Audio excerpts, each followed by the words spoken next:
নমস্কাৰ বন্ধুসকল, মোৰ অন্য এটা ব্লগলৈ আপোনালোকক স্বাগতম। 2022 পিছত আজি প্ৰথম আহিছোঁ গুৱাহাটীৰ ফালে। মানে কি 2022 পিছত আৰু গুৱাহাটী অহাই নাছিলোঁ, আৰু আজি প্ৰথম আহি আছোঁ গুৱাহাটী। আৰু এই আহিছে আমাৰ বাইহাটা চাৰিআলি টলগেটত ইয়াতে অলপমান ৰখিলোঁ আৰু আহি ডাইৰেক্ট মালিগাঁও ফ্লাইঅভাৰ এনেকৈ গৈ আছোঁ। মানে 2022 পিছত যিহেতু দেখা নাছিলোঁ, আজি মনটো বহুত ভাল লাগি আছে। এনেকৈ ওপৰে গৈ আগতে কিমান জাম আছিল মালিগাঁৱত, এতিয়া জাম চাম নাই, পুৰা বিন্দাছ চাই থাকক। মানে কি মই চাই গৈ আছোঁ, আপোনালোককো দেখাই আছোঁ, আপোনালোকে চাগে দেখিছে। আৰু এনেকৈ আহি পাই গ'লোঁ আমাৰ এইখিনি মালিগাঁৱৰে, মানে কি বুলি কয়, আমাৰ যিটো ভূটনাথৰ ফালেদি এইটো নতুন ফ্লাইঅভাৰ হৈ আছে উত্তৰ গুৱাহাটী যোৱা, এইখিনি হ'লে চব আণ্ডাৰ কনষ্ট্ৰাকশ্যন ফ্লাইঅভাৰ বনি আছে। আৰু হয়তো এইটো বছৰত চাগে মুকলি কৰিব।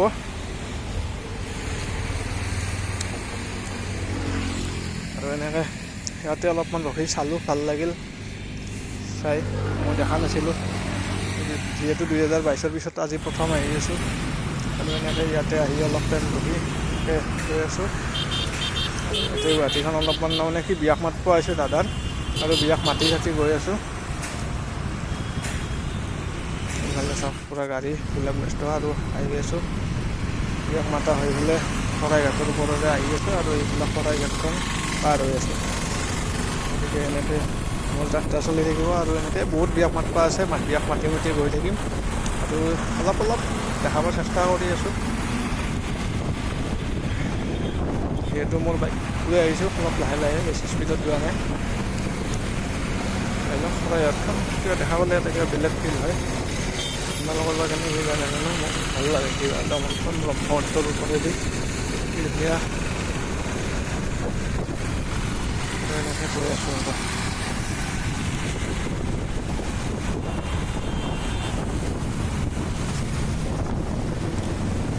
ব্ৰহ্মপুত্ৰখন দেখিলে কিবা এটা ভাল লাগি যায়, কি কাৰণ নাজানো। অসমত যিহেতু মাজেদি বৈ যোৱা ডাঙৰ নদী, আৰু ইয়াতে এনেকৈ অলপ ৰখি দিলোঁ, এইবিলাক খাই আছোঁ আৰু বস্তুবিলাক ভাল লাগে কেতিয়াবা এনেকৈ ৰখি। আৰু যাত্ৰা আৰম্ভ কৰি দিলোঁ। শৰাইঘাটখন পাৰ হওঁতে মোটামুটি 3 মিনিটমান লাগে, আৰু 3-4 মিনিট লাগি যায়। মানে পুৰাণ শৰাইঘাটখন জাম বহুত, এইখন পূৰা খালী হৈ থাকে, সেইকাৰণে ভাল লাগে আহি। মানে 4 হুইলাৰবিলাক ইমান স্পীডত যায়, ভয়ো লাগে।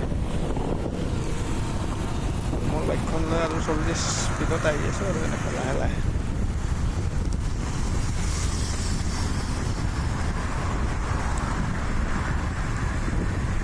বহুত ধুনীয়া ফিল এটা হয় সেইটো দেখিলে।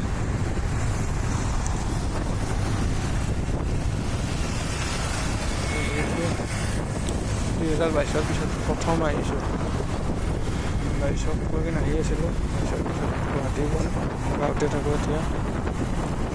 বিয়াক মাতাৰ কাৰণে গুৱাহাটী আহিবলগীয়া হয়, আৰু বহুত দিনৰ মূৰত যিহেতু দেখি আছোঁ, ভাল লাগিল।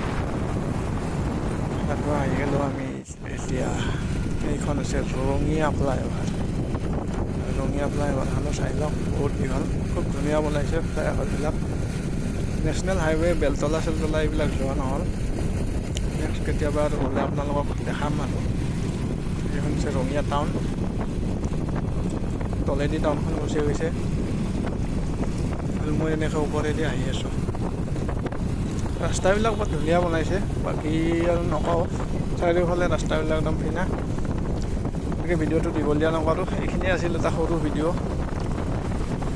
মানে মোৰ মোবাইলটো অলপ প্ৰব্লেম হৈ আছে, সেইকাৰণে ভিডিঅ' বিশেষকৈ বনাব পৰা নাই। যি পাই আছোঁ সেই বনাই আপোনালোকক দেখাব চেষ্টা কৰিছোঁ। আৰু যদি ভিডিঅ'বিলাক চাই ভাল লাগে, চেনেলটো ছাবস্ক্ৰাইব কৰিব, লাইক কৰিব, আৰু কোনে ক'ৰ পৰা চাই আছে কমেণ্ট কৰি জনাব। মোৰ ঘৰটো জানে, মোৰ ঘৰ হৈছে বৰগাঁও কলেজৰ পৰা 5 কিলোমিটাৰ দূৰত। আজিলৈ ইমানখিনি, ধন্যবাদ, জয় আই।